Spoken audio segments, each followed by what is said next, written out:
A lot of people ask me, what is a felony? And the technical legal definition of a felony is it's a crime for which the maximum sentence is more than a year in custody. If the max is a year or less, then by definition it's a misdemeanor. If the max is more than a year, then by definition it's a felony.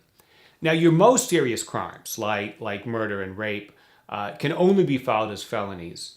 Then you have some less serious crimes, such as grand theft, that are what we call wobblers. That means they could be filed as either a felony or a misdemeanor. The prosecutor usually decides that in the first instance, but even if it's filed as a felony, the judge can later reduce it to a misdemeanor. Now, felonies tend to be more serious crimes, and the consequences of a felony conviction tend to be more serious. And when I say that, I'm really talking about 5 things. One is the sentencing range. Like I said, misdemeanors can carry only up to a year in county jail. Most felonies carry up to 3 years in jail or prison. Some carry 8 years or 12 years. Some can carry life in prison or even the death penalty in the case of murder. So the jail or prison time is much greater in felony cases. Secondly, probation. If you are convicted of a felony and you're put on probation, it will be formal probation or felony probation. That means that you will have a probation officer that you have to report to. You have to pay the probation department, sometimes thousands of dollars. You have to reside in the county where you're convicted.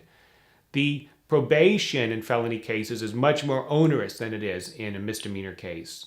Thirdly, you will lose your gun rights. If you're convicted of a felony, then most often you will lose the right to possess, use, or own a firearm for the rest of your life. Fourthly, felonies tend to have much more effect on professional licenses. If you have a professional license, such as a nursing license or an accountant's license, or you intend to get one, these boards tend to take much greater disciplinary action in a felony case than a misdemeanor case. If you talk about the State Bar of California, for example, many times the bar won't do anything to a lawyer who's convicted of a misdemeanor, but will almost always take action against their license if they're convicted of a felony. And finally, felonies tend to have greater consequence for employment.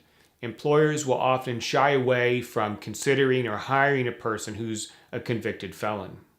So, to the extent that you're charged with a felony, you want to do everything that you can to get it reduced to a misdemeanor or to beat the charge altogether.